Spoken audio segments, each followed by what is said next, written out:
Viruses biology की वो branch जो हमें वायरसेस की नॉलेज देती है उसे हम वायरोलॉजी कहते हैं।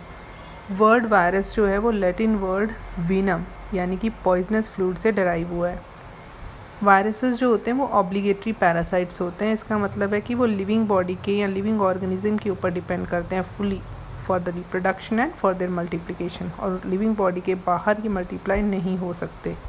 और हम वायरस को जब वो बॉडी के आउटसाइड प्रेजेंट है तब उसे वायरस ही बोलेंगे। कैरेक्टरिस्टिक्स क्या है वायरसेस की कि ये बहुत माइन्यूट होते हैं और स्मॉलेस्ट और सिंपलेस्ट होते हैं। इनका डायमीटर 20 to 30 माइक्रोमीटर होता है। ये केमिकल, हीट और टेम्परेचर को रिस्पॉन्स देते हैं। हाईली स्पेसिफिक होते हैं होस्ट को लेके, और म्यूटेशंस इनमें लिविंग ऑर्गेनिजम्स की तरह ही जीन्स में चेंजेस होते हैं। वायरसेस 3 मेन शेप्स में अकर करते हैं: spherical, helical and complex.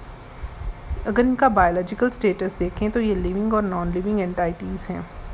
Living में इनके पास ये ग्रो कर सकते हैं, रिप्रोड्यूस कर सकते हैं होस्ट सेल में। म्यूटेशंस होती हैं, आरएनए, डीएनए या दोनों ही हो सकते हैं इनमें। ट्रांसमिट डिजीज़ कर सकते हैं और सेंसिटिव होते हैं लाइट और टेम्परेचर को। नॉन लिविंग कैरेक्टरिस्टिक्स में ये साइटोप्लाज्म भी नहीं होता इनमें, सेल ऑर्गेनालिस भी नहीं होता और न्यूक्लियस भी नहीं होता, और ना ही इनमें रेस्पिरेशन होती है। क्लासिफिकेशन में देखें तो on the basis of host और जेनेटिक मटेरियल के बेसिस पे हम इसको क्लासीफाई कर सकते हैं। तो फर्स्ट कैटेगरी जो होस्ट के बेसिस पे है वो है animal viruses, plant viruses and bacteriophages. Animal viruses जो होते हैं वो एनिमल्स को इन्फेक्ट करते हैं, for example influenza virus, rabies virus, mumps virus, polio virus. और इनका जेनेटिक मटेरियल जो होता है ये आरएनए या डीएनए हो सकता है। दूसरे हैं प्लांट वायरसेस, इनका जेनेटिक मटेरियल हमेशा आरएनए वायरसेस होता है और ये हमेशा इन्फेक्ट करते हैं प्लांट्स को। एग्जाम्पल्स हैं tobacco mosaic virus, potato virus and beetroot virus. On the basis of bacteriophages की बात करें तो बैक्टीरियोफेजस जो होते हैं वो बैक्टीरियल सेल्स को इन्फेक्ट करते हैं। तो इनको बैक्टीरिया ईटर्स भी कहा जाता है, और इनका जेनेटिक मटेरियल जो होता है वो डीएनए होता है। ठीक है। बैक्टीरियोफाजस की बहुत सारी वेराइटीज़ हैं, और यूजुअली हर एक बैक्टीरियोफाज जो है वो एक ही स्पीसी की या एक ही तरह के स्ट्रेन ऑफ बैक्टीरिया को इन्फेक्ट करता है। इसके बाद हम न्यूक्लिक एसिड्स पे के हिसाब से देखें तो 3 तरह के वायरसेस हैं। डीएनए वायरस जिनका जेनेटिक मटेरियल डीएनए होता है, आरएनए वायरस जिनका जेनेटिक मटेरियल आरएनए होता है, और डीएनए आरएनए वायरसेस जिनका जेनेटिक मटेरियल बोथ डीएनए और आरएनए होता है।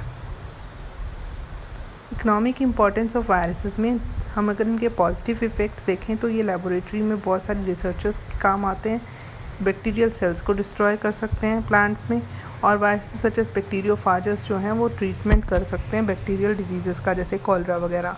और viruses also helps to maintain the ecosystem. Negative effect में ड्यू टू वायरसेस काफ़ी सारी प्लांट स्पीसीज़ जो है अफेक्टेड होती हैं, और ये क्रॉप प्रोडक्शंस को भी डिस्ट्रॉय करते हैं, जैसे tobacco mosaic viruses. Next is viroids. Viroids जो होते हैं उनके पास आरएनए तो होता है पर they lack the protein coat, और वो बहुत इन्फेक्शियस होते हैं। They were first discovered by T O Diener in 1971, और पोटैटो स्पिंडल ट्यूबर नाम की डिजीज़ ये पौधों में कॉज करते हैं।